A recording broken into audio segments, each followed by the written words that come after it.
Hello and thank you for joining us. You're watching Addis News Hour. With the news, I'm Tabitha John. Do stay with us.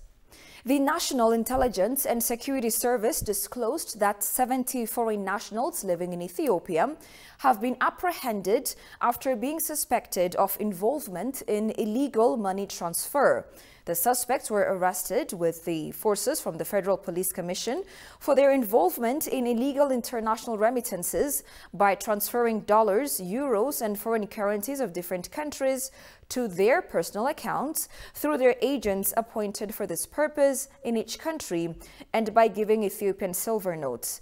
In addition, the National Intelligence and Security Service has announced that 36 suspects have been arrested after being suspected of neglecting their responsibilities given to them by the government and colluding with illegal brokers.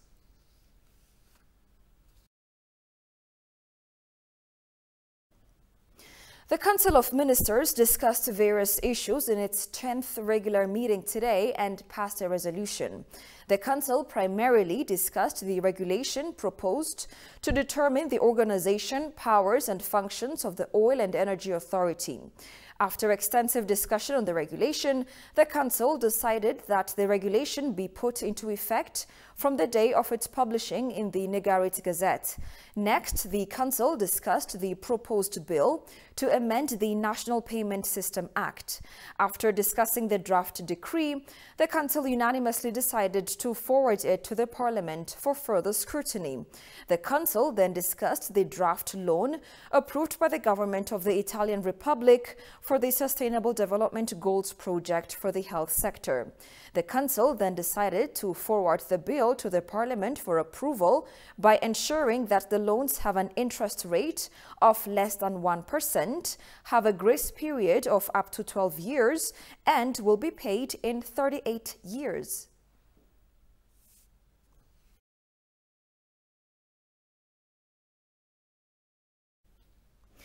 President Sahle-Work Zewde received at her office the U.S. Special Envoy for the Horn of Africa, Mike Hammer, and U.S. Ambassador to Ethiopia, Tracy Jacobson.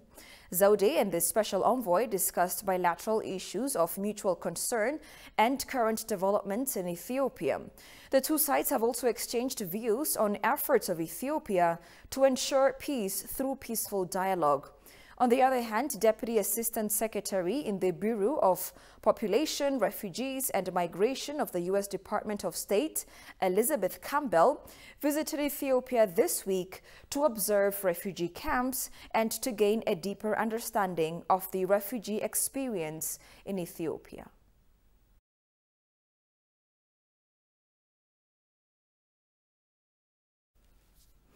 The National Defense Forces said its latest military operation against Al-Shabaab wiped out over 800 militants of the terrorist group, including 24 of the top leadership. Talking to the Ethiopian news agency, deployment head and acting security command post coordinator with the National Defense Forces, Tesfaye Ayalo, said the terrorist Al-Shabaab group, which tried to infiltrate through eastern Ethiopia, has been successfully mowed down by the joint efforts of the Defense and Somali State Special Forces. Take a look at the following account by Jerusalem Betzaha. Extremist group Al-Shabaab has taken advantage of Ethiopia's internal problems to cross the border from neighboring Somalia in unprecedented attacks in recent weeks. However, the deadly incursions by the terrorist Al-Shabaab group, which came beginning July 21, 2022, was fully thwarted by the joint operation of the security force. Ethiopia has long resisted cross-border attacks by Al-Qaeda-linked Al-Shabaab, including by deploying troops to Somalia, where the extremist group controls large rural areas in the southern and central regions of the country. Experts say Al-Shabaab, also emboldened by instability under Somalia's previous administration, is seizing the opportunity to expand its footprint and claim responsibility for killing dozens of Ethiopian security force. But the group is also feeling the pressure of a renewed push by Somalia's new government and the return of U.S. forces to the country after their withdrawal by former President Donald Trump.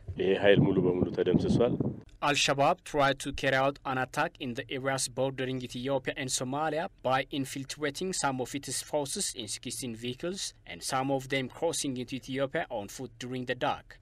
The terrorist fighters who tried to infiltrate through eastern Ethiopia were totally wiped out. The latest strike also killed its leaders. The joint practically demonstrated the heroic deeds of the Ethiopian ground and air forces, as well as the formidability of the Somali state's special force, which served as a rear guard to the armed force. The terrorist group attempted a series of attacks in the border areas of Artoy, Yed, El Berde, and Wusha, all of which were foiled. Some 813 militants of the Al-Shabaab, including 24 ringleaders of the group, have been killed during the operation. All in all Al-Shabaab has lost so many of its core leaders in a single operation. Ethiopia disclosed that heavy weaponry of the terrorist group has also been destroyed, including the trucks and armored vehicles. The federal police seized over 1.2 million birr, which was being smuggled into Tigray, ostensibly for investment, but actually meant to be stuffed into the pockets of terrorist TPLF leaders. Police said the money was seized thanks to tip-offs from the public, adding its strong surveillance also contributed to foiling the plan hatched by the terrorist TPLF and its cohorts. A foreign national driving a Toyota Dolphin with license plate number AA code 3 A29852 was caught red-handed hiding the money in various parts of the car and trying to cross a far state. Findings from preliminary investigations by the police have indicated that the money was meant to be used for aiding anti-Ethiopia schemes by the TPLF. The federal police called upon the public to realize the extent of the damage being brought by money laundering and to continue standing by its efforts to nip these schemes in the bud.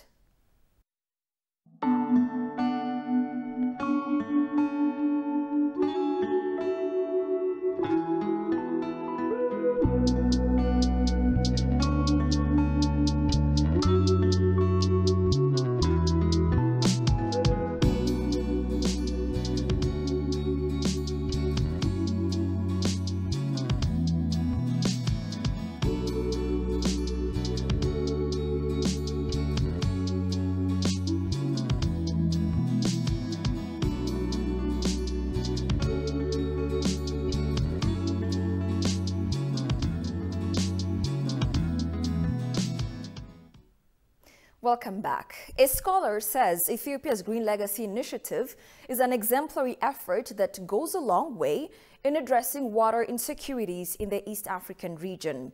Talking to ETV, coordinator of the Green Legacy's Technical Committee, Adefris Werku, called upon downstream countries to join hands in backing the initiative. Goshu Malisa reports.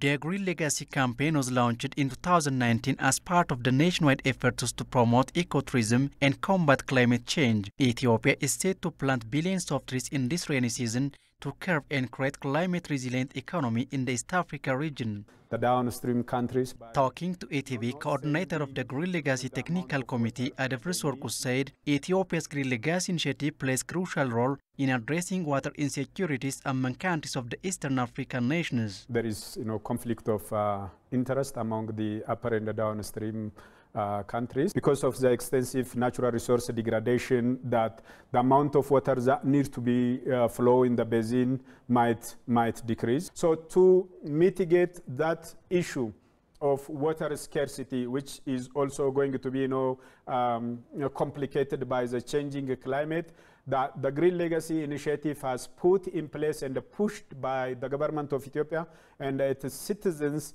to avoid the scarcity of water in Ethiopia, so that if Ethiopia do have enough water, then enough water will also go to the neighboring countries. So its contribution is not a small one, actually. That is going to be huge for the downstream countries. It is to be recalled that the fourth round of Green Legacy Initiative kicked off back at the end of June at the Gulele Botanic Garden in Addis Ababa. top government leaders have attended the launching of the tree planting. Ethiopia is gearing up to complete the planting of 6 billion trees in this rainy season. ADFRS called upon the downstream countries to join hands and support the initiative. While we are promoting the Green Legacy initiative as an initiative that deserves to be a Pan-African initiative, we wanted, to bring those downstream countries first to buy this novel idea that it is not only Ethiopia needs to be green, but also the Horn, the region needs to be green, so that the PASDEP countries need to consider this a very important initiative of landscape restoration. Actually, the Green Legacy initiative is also beyond tree planting. That also wanted to, make a stable water production, a stable, rainfall production in the Horn. So we have been calling on our neighboring sister countries also to join hands and support Ethiopia for that good deed. It is to be recalled that about 4 billion tree seedlings were planted in 2019, including the infamous record-breaking 353 million seedlings in one day. While in 2020, 5 billion seedlings were planted. In 2021, over 6 billion trees have also been planted. Ethiopia's newly appointed ambassador to Kenya, Bacha Debele, presented his credentials to President Uhuru Kenyatta at the State House in Nairobi. During the ceremony, the Ethiopian ambassador extraordinary and plenipotentiary, Debele, expressed his commitment to further enhance the robust, long-standing and multifaceted diplomatic relations between Ethiopia and Kenya. Debele is Ethiopia's 16th ambassador extraordinary and plenipotentiary to the Republic of Kenya.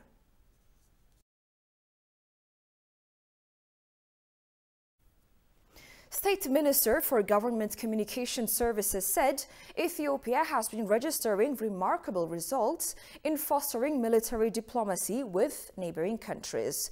Briefing media on the latest developments, the minister Salamawit Kasa said Somalia's government has blocked its door to the retreating forces of Al-Shabaab from the Ethiopian border, thus helping military diplomacy to flourish. Kazahun Chane brings us up to speed.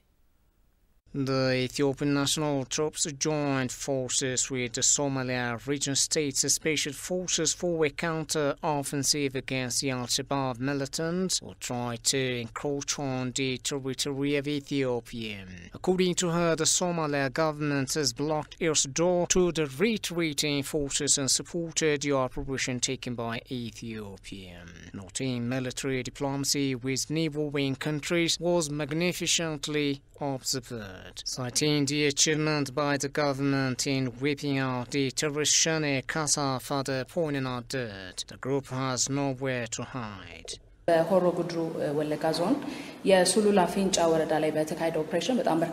is a place called Fincha Woreda in the Horo Gudru zone of Wallagga, Oromia, known for sugar production. This is one of the places where the government managed to inflict heavy loss on the terrorist Shane by conducting a preemptive strike. This Shane terrorist group has been pursuing assaults in large areas of the Oromia state and some bordering areas. In the past few weeks, a coalition of the federal and Oromia security forces has been taking action against the group, targeting its military bases. The action has left the group in tatters, while its radio communication and weapons were seized. Ammunition depots of the terrorist group have also been destroyed in the operation carried out jointly by the National Army and Oromia Special Forces. The State Minister indicated, calling on the people to support the operation.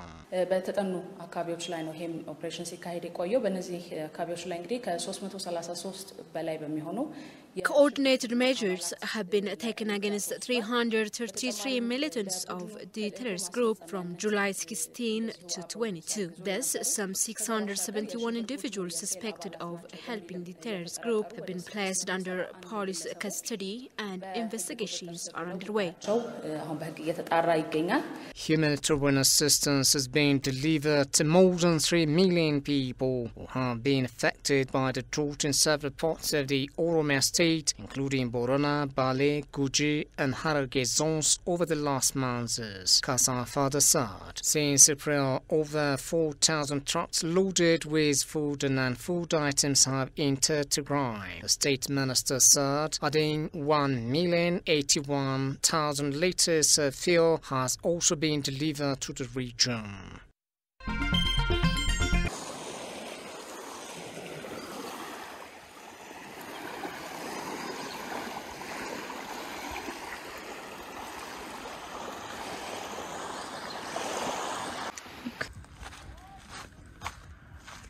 Lake Langano is located in Ethiopia in Oromia region, exactly 200 kilometers by road south of the capital Addis Ababa, on the border between the East Shewa zone and Arisi zone.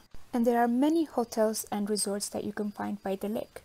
This one in particular is 149 kilometers closer to the city Addis Ababa.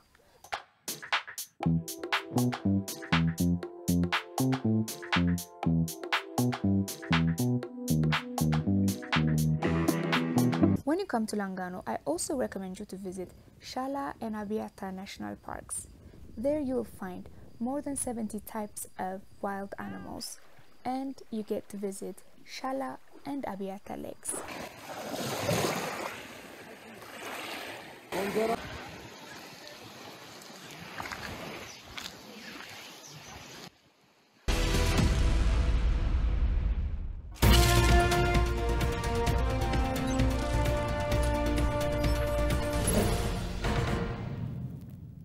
And finally, in business, the state-owned telecom giant Ethio Telecom, in collaboration with the Dashen Bank, has launched three different digital financial services under the motto Financial Service for All. The service is aimed at benefiting users with digital financial services, including money transactions.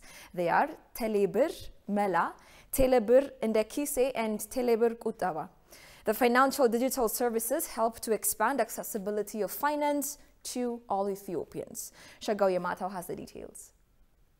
As of Saturday, these financial services are open for customers on Telebir app and short message line 127. The launching, which was held at Skylight Hotel in Addis Ababa, was attended by heavyweights including the Governor of the National Bank of Ethiopia, Dr. Inagar Desse, Minister of Planning and Development, Fitsum Asafa, President of Dashen Bank, Asfa Alemu, and other high-ranking government officials. Freo Tamru, Ethio Telecom's chief executive officer, recalled the launch of Telebir a year ago and stated that against all orders, the Ethio Telecom giant managed to register 2.2 million Telebir customers in just 1 year. Speaking on the event, Chief Executive Officer of Ethio Telecom, Freo Tamru, explained the uses of the new Telebir services for customers. Telebir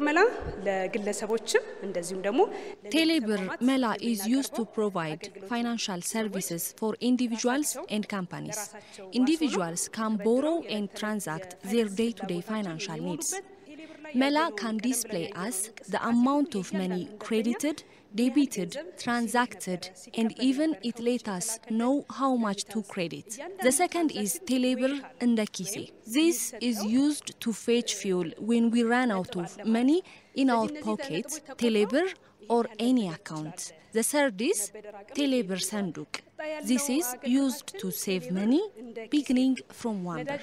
ወይም ከአንድ ብር ጀምሮ በቀላሉ መቆጠብ የምንችልበት የፋይናንስ አገልግሎታችን ነው ማለት ነው። The executive officer further stated that her company is targeting to provide over 19.5 billion birr credit and saving transaction with the digital services in a single year. President of Dashen Bank highlighted the uses of the financial services in expanding financial accessibility to people. ዛሬ የተሟላ የባንክ አገልግሎት ተጠቃሚ እንዳልሆኑ It gives me a great pleasure to announce that this launch marks the day when Dashen Bank and Ethio Telecom have inked an agreement to work together to scale up digital financial services. Over 60% of people here cannot access complete financial services. This digital financial service will certainly go a long way in filling that gap. በርካታ ውስንነቶችን የሚቀርፍ አብይ እመርታ ነው። Governor of the National Bank of Ethiopia, Inagar Desse, for his part, said the partnership that Dashen Bank has fostered with the Ethio Telecom to work in digital financial service must be replicated with other banks too. For the time being, the digital financial services will be provided in partnership with the Dashen Bank. We believe and expect other bankers to dip in this venture of Telebur. As long as they fulfill preconditions to work together, the National Bank of Ethiopia will grant them all the required legal permit. However, Telebur was designed only for users who have smartphones, which ignores the majority of Ethiopians, some 60% of the total population of Ethiopia, according to the CEO. That Tamru said is why the Ethio Telecom chose to work with Dashen Bank. You're watching Addis News Hour. Here's a reminder of the stories making headlines. Ethiopia lauded for its remarkable achievements in military deployment.